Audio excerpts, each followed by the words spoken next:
Welcome to this edition of Cops Corner, presented by the Urbana Police Department. I'm Officer James, and today we have a very special guest with us from METCAD. We have Karen Clevenger. Yes. Is that correct on the name? Yes, it is. Yep. All right, Karen, you're a supervisor at METCAD. That's correct? right.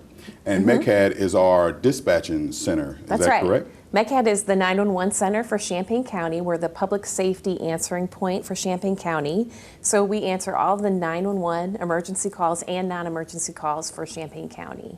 Yes. And we Great. dispatch all of the police and fire units within Champaign County except for Illinois State Police.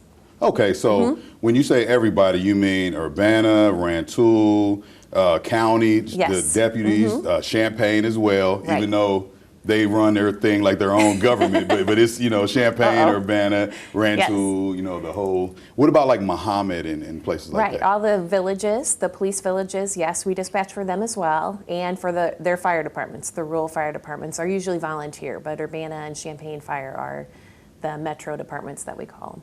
For the fire departments. I know a lot of these questions that I'm going to ask, but our public may not know. Right. So with all those different agencies that we have coming into your network, right? Right. It seemed like the radio would get crowded. It does. It does. And that's why it is so important when you call. I know we're going to talk about 911, calling 911 in a little bit, but we are that answering point for all of Champaign County. So we have to know the location and we have to know what jurisdiction we're talking about so that we have to ask specific questions that jurisdiction wants us to ask, because all of those different jurisdictions have different policies and different ways that they handle the emergency. So we have to remember all of those, and that's why we ask a lot of questions. But I know you're going to get to that in a little bit. So yeah, this show is all about giving information. That's right. Sometimes we go over the same information in a little more detail, throughout the show. So when people call in, let's say we use Urbana since we're in Urbana at the moment. Right. When a resident from Urbana calls into METCAD or when they call 911, right? I get complaints from people when I show up on a scene saying they asked me 150 million questions. I just needed the police. I know. So why do we do that? We do that because, well, first of all, we need to gain the location. So we're taking the 911 calls for all over the county. So we need to make sure that we have the right location. And we want to tell the officers exactly where to go. We don't want to just say, oh, well, maybe Main and Vine. No, we want to tell them specific address, specific apartment number, A or B, north or south, northeast corner. And especially if you can think of in the campus area, the street might be Urbana's, but the sidewalks, U of I jurisdiction. Absolutely. So we need to be as specific as possible. And then we want to get, what's the problem? Tell me exactly what happened. And a lot of times people take for granted that we can't see each other, so they might head nod and they might say, not verbalize exactly what they need. So that's why we ask a lot of questions, and we want to get the suspect description, the bad guy, the bad person. What clothes were they wearing? Which way did they go? What color was the vehicle? What kind of vehicle? What's the license plate? And we ask all of that because the person that's asking or entering and asking those questions, they're entering it into the computer, and they're doing it at the same time. And the person that's answering the phone usually isn't the same person that's dispatching the officers. So as soon as we get the location, we get kind of the gist of what's going on, we enter it into the computer. And then as soon as the dispatcher, the person that is dispatching the police and the fire units, they pull that event up on the computer, and as soon as they assign units to that event, it is going to the laptop, to the computer in the squad car, to the computer in the fire truck or in the fire unit.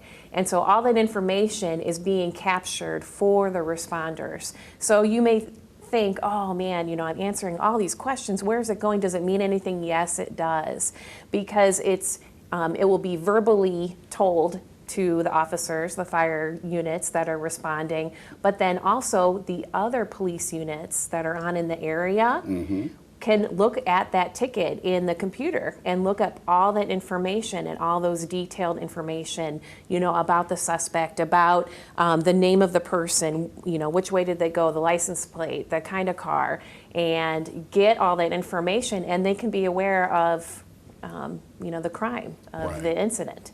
So it is really good. And one thing that we get asked a lot when we go out in public is that, I don't know that help's on the way, or is it the same person that's helping me? And like I said before, the person that's answering the phone is gathering all the information and then putting it into the computer so that the dispatcher can give that information to the officers and the fire units. So it's a different person that is going to be sending the help. So you can stay on the phone with us as long as possible, and we would prefer that because we want to know. A lot of times a person is witnessing a crime and they're standing back and they can tell us a lot of information, like the suspect is going this way or that way, and we want to stay on the phone with them until they see the officer, because then we know the situation is under control because the officer's there, the fire unit's there, the paramedics are there. So we want to stay on the phone with you, but that information you're giving us, we're feeding to the responders. So don't feel like, it's going to, until I get off the phone, someone else is, people aren't going to be sent. Right. No, it's simultaneous. It's happening, seamlessly. So a lot of times the 911 dispatcher gets so involved in asking the questions that they forget to say sometimes someone else is sending the help. But usually that's what we say all the time is someone else is sending the help. Tell me what the bad guy looks like, or we're doing this to help your mom if we're given CPR instructions, that type of thing. So. Right. So just so the public is clear, when they're answering those questions, us as police officers or fire or EMS are already en route. Correct. We're being given additional information that you're retrieving while we're en route to help us better identify the crime and address the issue, right? Because usually there's more than one officer responding. And so there's going to be the initial unit, but then there's going to be all the backup units that go. And so they need that information too. And they're not going to maybe go directly to the scene, the other backup units, but they're going to look around the area, that type of thing. So they're going to be looking out for the suspect or a suspect vehicle, what may have you. Yeah. So you brought up a good point, which would lead us into our next part of METCAD calling. The calling anonymous. You said for like the people who may not be exactly right there on the scene, maybe watching from a distance. A lot of people, I've heard this too, and other officers and my chief especially, have heard that they don't like to call 911 because they don't want the police showing up at the door. Right.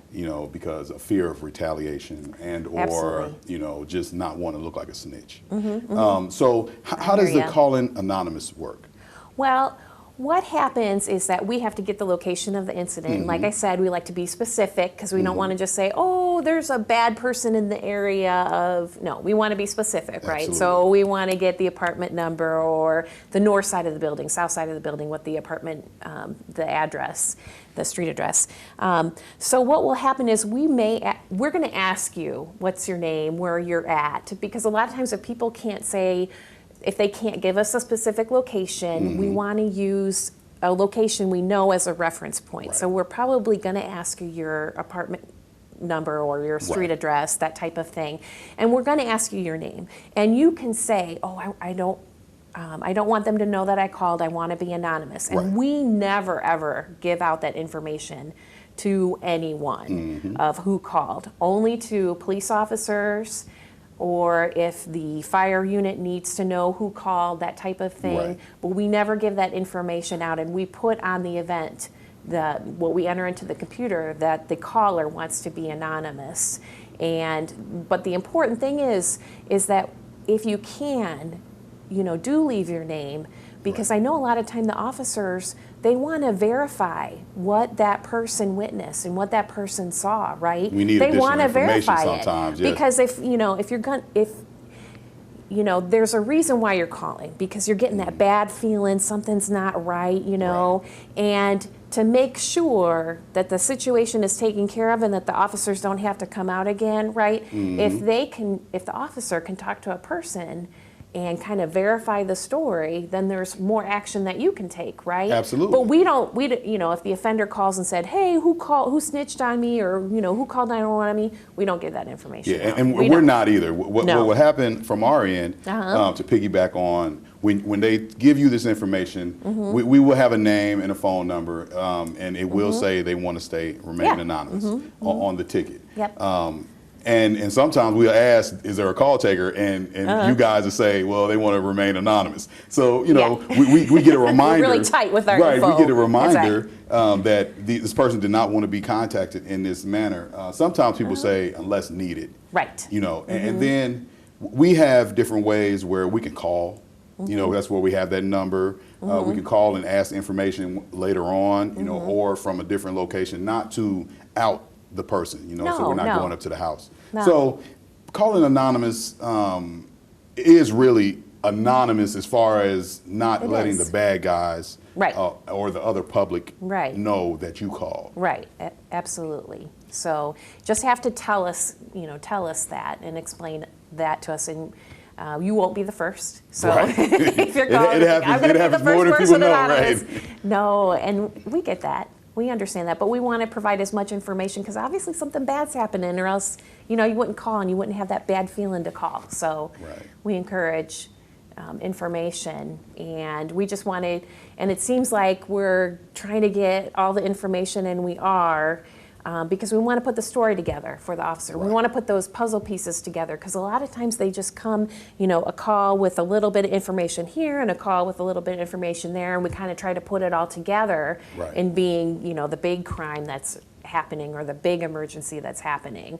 And so that is a little hard to put it all together, but that's what we try to do for the officers and for the responders. Right, absolutely. Yeah. Now, so we're going to have some people that are not going to believe that we're going to keep their information private. So they're still not going to give the information. Some of them may not even call when they see an incident occur, thinking that, well, if they call, they're going to give out my number and they're going to find me and they're going to do all this. Now, from a police standpoint, we'd much rather have that there's a male at the corner of Colorado and you know, whatever, has a gun and pointed at somebody. Absolutely.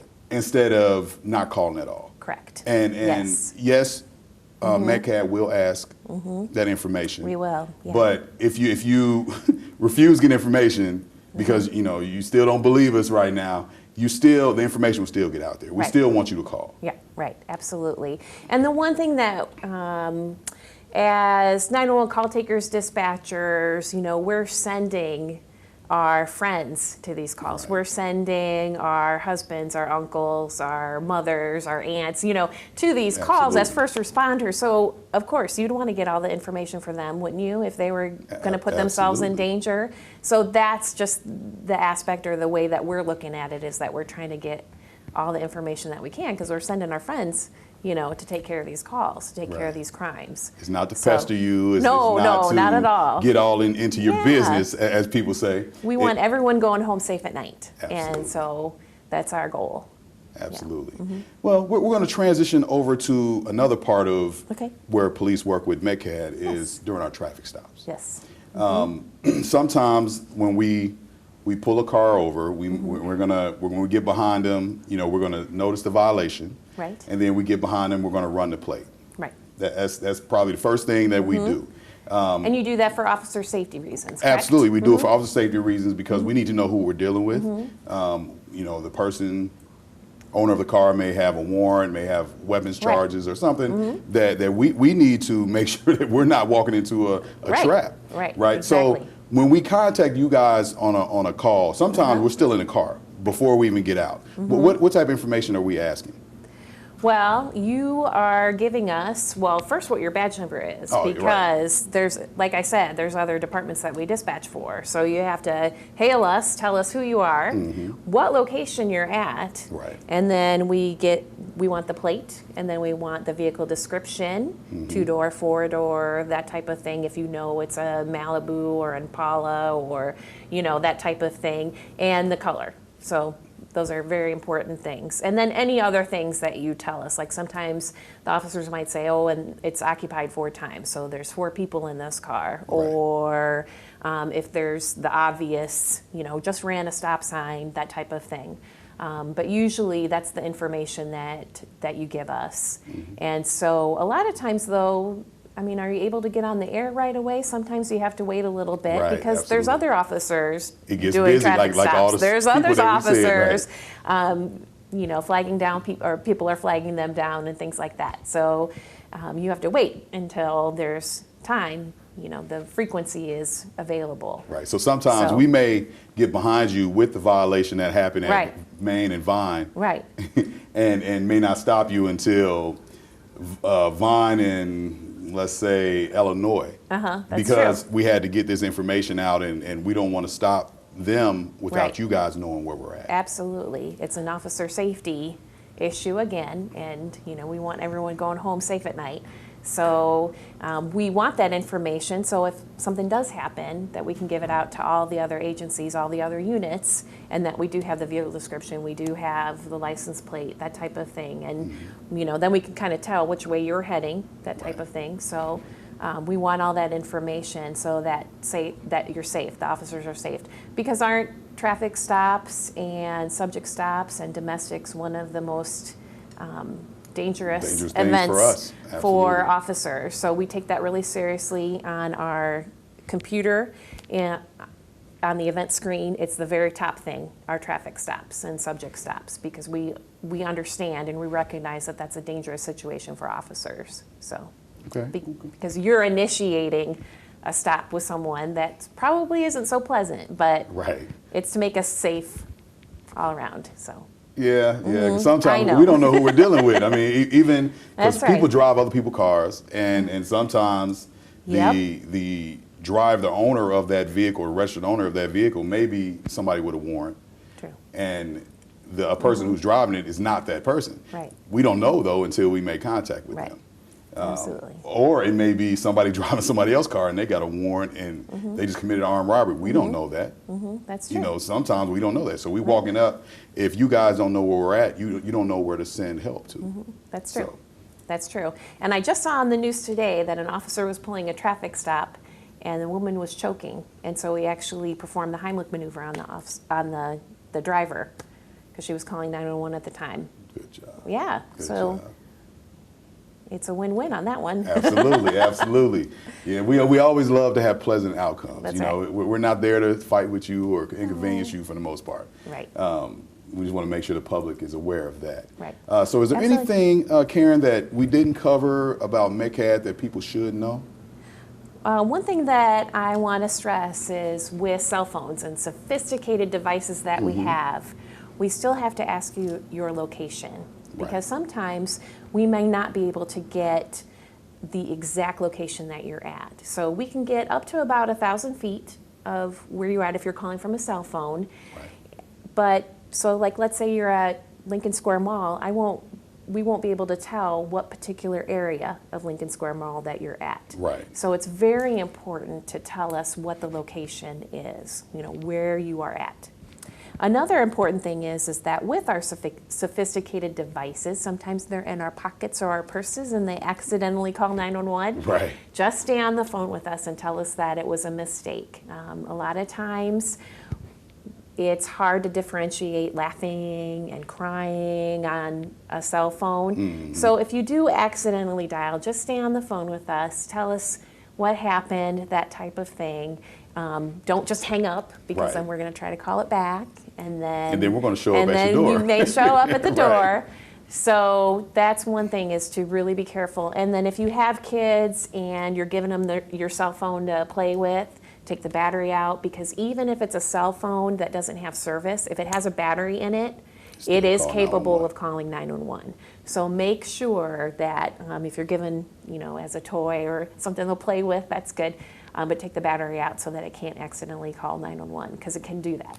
So there's one more thing that I would like to cover. Is a short thing. Yeah. When should people call 911 versus calling the non-emergency Okay, number. thanks for 911. Something that we use with our kids is something that burns you, hurts you, or scares you. So yeah, so fires, crimes in progress, so accidents, anytime people are hurt, they need an ambulance, they need to go to the hospital.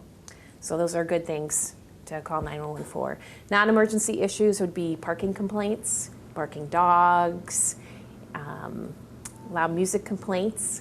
So the non-emergency number is 333-8911, so dial that. But if you have that feeling like I was talking about, something's not, it doesn't feel right, something's not right, call 911, it's okay. The same people are there to answer the phone, so that to answer 911, to answer a non-emergency, they're all there. There's about 6 or 7 of us in the room to answer 911, or to answer the non-emergency, so we're there 24/7. So. Absolutely, absolutely. Well, Yep. Karen, I want to thank you for coming on today. I believe we all gained a little bit of knowledge from 911 operation, METCAD operations.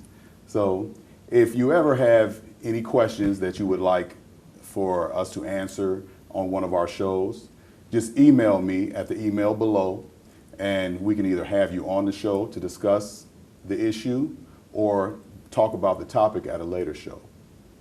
As always, thank you for watching this edition of Cops Corner, and stay safe.